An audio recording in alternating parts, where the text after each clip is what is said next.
बिस्मिल्लाहिर्रहमानिर्रहीम। अस्सलाम वालेकुम स्टूडेंट्स, मैं हूं आपका मैथ्स टीचर कामरान असलम।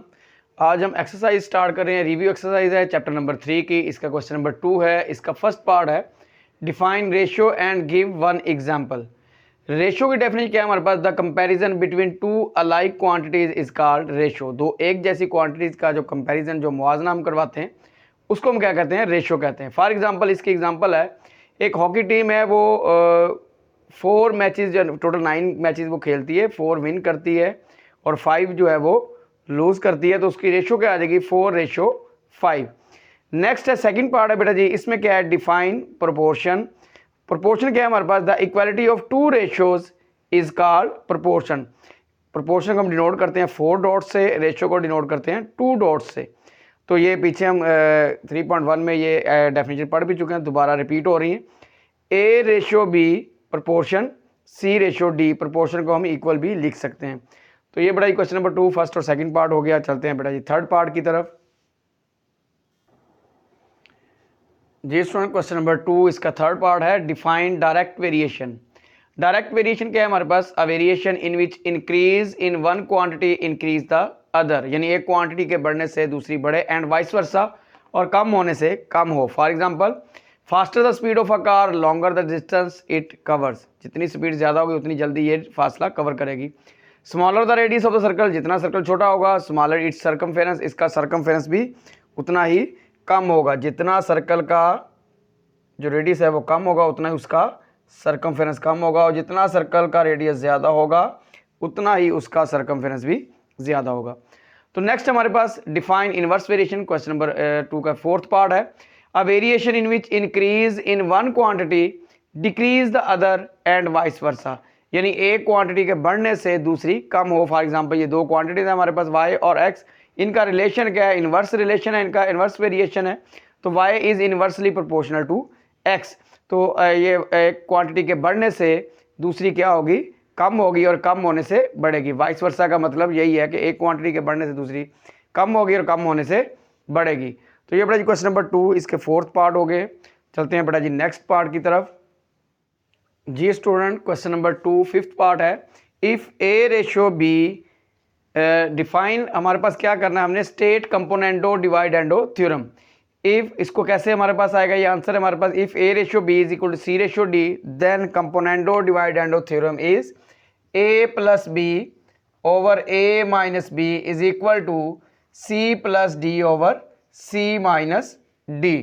या आप इसको ऐसे भी लिख सकते हैं, A-B over A+B is equal to C-D over C+D। Question number 2 fifth part है state componendo dividendo theorem. Component dividendo theorem क्या है हमारे पास? If A/B is equal to C/D, then A+B over A-B is equal to C+D over C-D। या आप ऐसे भी लिख सकते हैं, A-B over A+B is equal to C-D over C+D। Question number 2 six part है हमारे पास, find x if 6:x proportion 3:5। तो हम ये पहले भी क्वेश्चन कर चुके हैं। Product of means is equal to product of extremes. Means हमारे पास है 3x is equal to 6 multiply by 5। तो ये बेटा ये हमारे पास आ गया 6 मल्टीप्लाई बाय 5। ये एक्सट्रीम है हमारे पास और ये हमारे पास मीन है। x की वैल्यू निकालनी है। 6 मल्टीप्लाई बाय 5 ओवर आ गया 3, 3 2 6। तो बेटा जी x की वैल्यू क्या आ गई हमारे पास? 10। तो यही हमने फाइंड करना था, x की वैल्यू आ गई हमारे पास। चलते हैं बेटा जी नेक्स्ट पार्ट की तरफ। जी student, question number 2 seventh part है। If x and y square varies directly and x is equal to 27 when y equal to 4, find the value of y when x equal to 3। ये पीछे हम question कर चुके हैं, मैं दोबारा आपको रिपीट कर रहा हूँ। इस स्टेटमेंट को आपने दो हिस्सों में डिवाइड करना है। एक हिस्सा तो ये है जो फाइंड से पहले पहले वाला है। इसमें आपने क्या करना है, ये जो आपको वैल्यूज नजर आ रही हैं x की और y की, ये आपके पास सिर्फ और सिर्फ k फाइंड करने के लिए, जो k आपने कांस्टेंट यूज किया इस रिलेशन के अंदर, x is directly proportional to y square, sign of proportionality खत्म किया, x is equal to ky square. अब यहाँ पे दो वैल्यूज आपको फाइंड से पहले पहले नजर आ रही हैं। x आपके पास है 27 और बेटा जी y आपके पास नजर आ रहा है 4। तो ये 4 का हो जाएगा स्क्वायर। तो 27 is equal to k into 16। तो 27/16 इज इक्वल टू के। तो बेटा जी के की वैल्यू आ गई हमारे पास 27/16। ये जो फाइंड से पहले पहले वाली वैल्यूज होंगी आपने जो यूज़ करनी है वो सिर्फ और सिर्फ आपके पास के लिए होंगी। अब ये वाली वैल्यूज जो हैं दोबारा यूज़ नहीं करनी। अब आ जाएं find the value of y when x is equal to 3। Relation वही यही नंबर 1 यूज होगा, यानी y x is equal to k y square. हमें बेटा जी क्या फाइंड करना है, हमने y फाइंड करना है, जबकि x हमारे पास क्या है 3 है। x की वैल्यू हमारे पास क्या आ गई 3 इज इक्वल टू के की हमारे पास क्या है बेटा जी वैल्यू हमारे पास है 27/16 और y हमने फाइंड करना है। तो फाइंड के बाद वाली जो वैल्यूज होंगी वो आपके पास रिक्वायर्ड जो आंसर होगा उसके लिए होंगी, और जो पहले वाली होंगी वो सिर्फ और सिर्फ के फाइंड करने के लिए होंगी। चलें जी बेटा इसको हम सिंप्लीफाई करते हैं। तो ये आ गया जी 3 × 16 ओवर आ गया 27 is equal to y square. 3 9 27, y square is equal to 16/9। तो बेटा दोनों साइड्स पे आप अंडर रूट ले लें, टेक अंडर रूट। तो बेटा जी y की वैल्यू निकल आई हमारे पास, y will be equal to ±4/3। तो ले बेटा ये हमारे पास आंसर आ गया, y की वैल्यू जो हमने फाइंड करनी थी वो हमारे पास आ गई है। इस तरह के क्वेश्चन जितने भी हैं फाइंड से पहले पहले जो वैल्यू x y है जो भी होंगी, दो वैल्यूज आपके पास होगी वो सिर्फ और सिर्फ k फाइंड करने के लिए होंगी, और जो बाद वाली वैल्यू होंगी वो आपके पास रिक्वायर्ड आंसर को फाइंड करने के लिए होंगी। चलते हैं बेटा जी नेक्स्ट पार्ट की तरफ। जी स्टूडेंट क्वेश्चन नंबर 2 8 पार्ट है इसका। If u and v varies inversely, u and v varies inversely, ये हमने इसको रिलेशन को लिख लिया। साइन ऑफ प्रोपोर्शनलिटी खत्म करने के लिए इक्वल का साइन लगाया और साथ के साथ k कांस्टेंट हमारे पास u is equal to k over v and u is equal to 8 when v is equal to 3। Find v when u equal to 12। दो हिस्सों में डिवाइड करें, जो पहले पहले वैल्यूज दी हैं फाइंड से पहले पहले वो आप यहाँ पुट करेंगे और आपको क्या मिलेगा k मिलेगा। तो यहाँ बेटा जी u की जगह हम क्या कर देंगे 8, k वैसे का वैसे, और v की जगह हम लिख देंगे 3। तो ये 3 इधर आगे 8 से मल्टीप्लाई होगा तो k will be equal to 24। ले बेटा ये वैल्यू हमारे पास आ गई k की।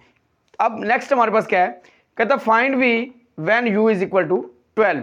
हमने यही रिलेशन नंबर 1 यूज करना है, हमने अब v फाइंड करना है, इसके अंदर वैल्यूज रिप्लेस करेंगे, v फाइंड करना है, जबकि u हमारे पास क्या है 12 है। तो put values in 1, put values in 1। कौन कौन सी वैल्यूज बोला, u हम इसमें पुट करेंगे 12 और k हम पुट करेंगे 24। ये वैल्यूज हम 1 में पुट करेंगे।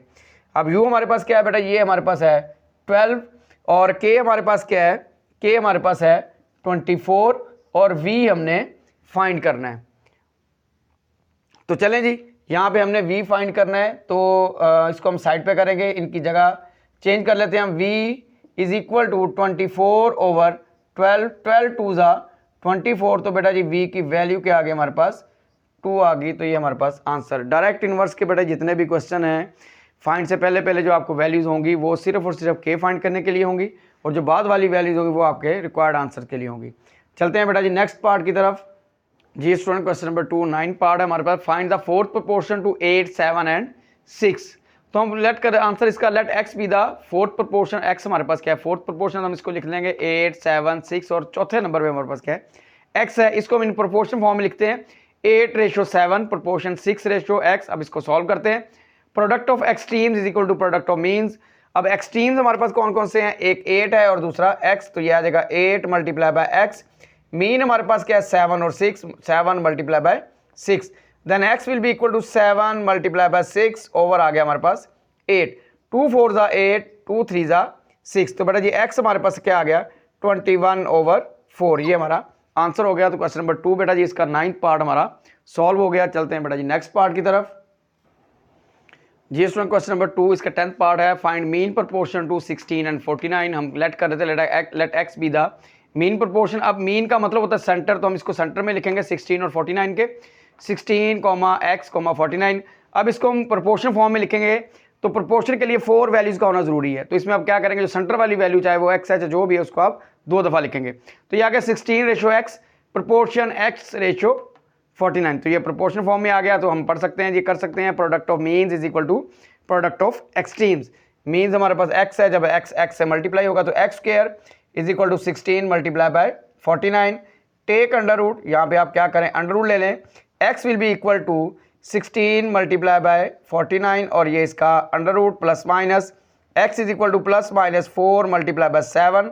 तो बेटा यहाँ से हमारे पास x की वैल्यू आ गई is equal to plus minus 28। तो ये बेटा जी हमारा आंसर हो गया। क्वेश्चन नंबर 10 सॉल्व हो गया, मीन प्रोपोर्शन फाइंड कर लिया हमने।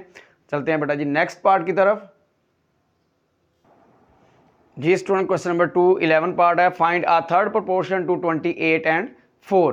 Late x be the third proportion. Third proportion 28 की पहली पोजीशन, 4 की दूसरी, और x क्या आ जाएगा थर्ड पोजीशन पे आ जाएगा। हमें पता है कि हमने प्रोपोर्शन बनाने के लिए 4 वैल्यूज़ का होना जरूरी है, तो हम क्या करेंगे, जो सेंटर वाली वैल्यू है उसको हम 2 दफ़ा लिख देंगे। तो ये बन जाएगा 28/4 proportion 4/x। Product of extremes is equal to product of means.